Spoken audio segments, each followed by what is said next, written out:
which involves admitting sins to a priest, usually in a church. And on that note, that's it from Europe. Back to Doha.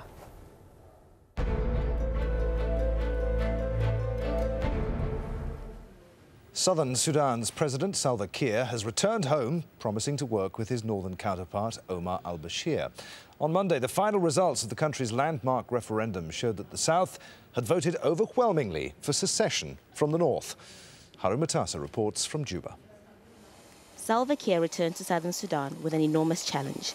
The region's president gets a warm welcome from people who voted overwhelmingly for secession in last month's referendum. After months of political wrangling, he promised to reward President Omar al-Bashir for letting the South go peacefully. We will work together to help Sudan regain its pride. We will assist in persuading the world to remove sanctions from Sudan. We will appeal together for the removal of the Sudan name from the countries that are in the list of terrorist countries. President Kiir also promised to work with the Khartoum government to end the conflict in Darfur. It seems all is on track for Independence Day on the 9th of July. People here are still savoring this historic moment, but voting for secession was the easy part. Setting up a government capable of standing on its own feet is one of many challenges. After independence, an interim government will be installed, a new constitution written, and eventually elections held. Tribal divisions and different political ideologies could hamper progress. The Sudan People's Liberation Movement, or SPLM, is the ruling party here. Some feel the SPLM is too powerful. No new country succeeds when it is being led by only one political party. There will be a lot of problems because one political party cannot be able to put the new country on its shadow, and they said we are going to do it. For the last 6 years, the present SPLM failed completely. There was a lot of corruption, there was a lot of tribalism, no delivery of service to the people. Other outstanding issues to resolve include the contested region of IBA, border demarcation, and oil sharing. People here have high expectations. Access to water, education, and healthcare are just some of the priorities. Managing such high expectations is a mammoth task. Haru Matasa, Al Jazeera, Juba, Southern Sudan. In Côte d'Ivoire, part of the Treasury building in the capital Abidjan has been damaged by fire. The blaze engulfed 3 floors before it was put out. Apparently there were no injuries and damage seems to be minimal. The West African nation has been in political deadlock since November 28th's disputed presidential election. Let's return to our top story now. One issue fueling Egypt's unrest is, of course, poverty. But some say that they're being plunged deeper into the red. As the rallies continue, hard-hit fishermen and small business owners are calling for a return to normality. Al Jazeera's Emeke Omolu reports. Making money from these waters hasn't been easy lately. Alexandria is famous for its fishing. The industry is a lifeline for many. But even before January 25th, business here was dwindling. Now fishermen out on the daily catch, a tradition unbroken for generations, say things have gone from bad to worse. We are suffering. All the people are suffering. Everybody's livelihood was stopped. We are sitting and not doing anything. We want to have a good salary for these poor fishermen and to live and work. That's all we want. We want nothing else. We just want to feed our children. We have nothing to do with politics. This group feels it's on the receiving end of protests taking place just a short distance from here. It says with all the disruption, with so many people out of work, their usual buyers are opting for cheaper food. And it's been like this for 2 weeks. Alexandria's fishermen aren't the only ones who want things to get back to normal.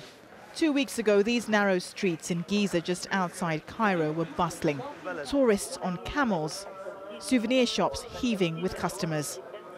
But the tourists have left in their droves. The few that remain can see Giza's main attractions, but through a fence. The pyramids, open for centuries, are now closed for business. For each day the protests continue, Egypt is losing millions of dollars. In downtown Cairo, many shops remain shut. Owners are desperate to go back to work. These people aren't thinking straight. They think they aren't harming anyone staying there, but they're harming someone like me, and they're harming so many others. Cairo shop owners like Alexandra's fishermen know they have another quiet day ahead on Wednesday, but hope protesters soon run out of steam. Emiko Molu, Al Jazeera. Let's get a view now from Vivian Ibrahim, who's a senior teaching fellow at the History Department of the School of Oriental and African Studies in London. She's also a member of the opposition group United Egyptians. So another big demonstration in Cairo today, and similar ones across the country. Just how representative of the general population are these protesters now? How legitimate are they, given that, as we saw in that report, a lot of people just want life to go back to normal? I think that's true. Many people do want life to go back to normal. But what we need to bear in mind is that the demonstrations that are taking place in the streets across Cairo, across Alexandria, different cities in Egypt, have different classes of society standing side by side, different people from different backgrounds, different religious communities. And so in that sense, they're a microcosm of Egyptian society. Vice President Omar Suleiman made more promises of reform today. These three committees that he was unveiling to oversee political and constitutional reforms and to investigate violence committed against protesters. Now, protesters there in Cairo are pretty sceptical about these committees. What about your group? I mean, our group in London is very closely in touch with the groups in Cairo. We're very much supporting the people in Cairo and the people all across Egypt. I think what we've heard over the last couple of days is a lot of shuffling, a lot of manoeuvring from Vice President Suleiman and from, the new cabinet and so on. But what we're failing to see is real, actual action. We're failing to see real constitutional changes take place. We're seeing committees set up to maybe think about constitutional changes. And as a result, people have gone back out onto the streets in unprecedented levels today, numbers that we haven't seen actually before. So I think this shows that people are not going to lie down, not take it easy. There's a real resolve to keep this campaign or to keep the protests going forward. I suppose what the Vice President is trying to do is to fix the current system when the protesters want to sweep away the old system completely and start again. But just how practical is that? I mean, there has to be an element of practicality in all of this. And yes, the protesters want change. That doesn't necessarily mean it's sort of overturning the whole system completely. What it does mean, however, is addressing key issues, key constitutional issues that have been flawed and have been flawed for many, many years. For example, when President Mubarak got up and made a speech a couple of days ago, or nearly a week ago now, he didn't address very simple issues like the state of emergency that Egypt has been in since 1981. So these are the kinds of things that are real issues that need to be addressed, that are not being addressed right now by Vice President Suleiman or President Mubarak. We heard earlier that this demonstration today has given the protests renewed inertia. To what extent now is the protest movement being hampered by the fact that there doesn't appear to be a coherent strategy or a leader to rally behind?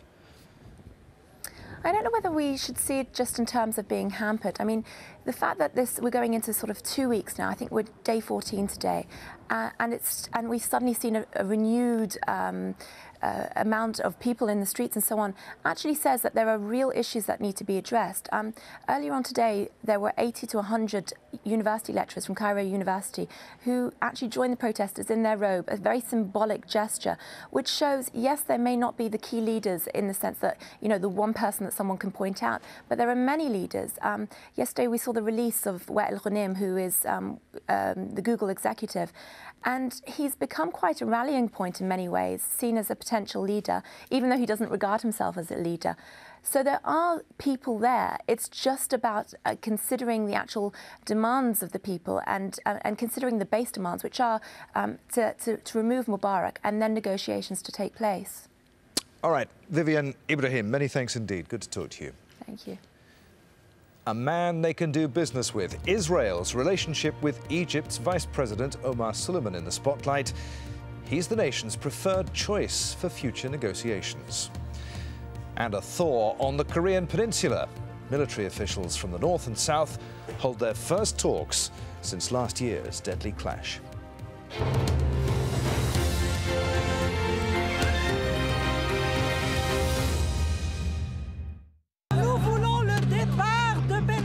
As Washington's allies stumble,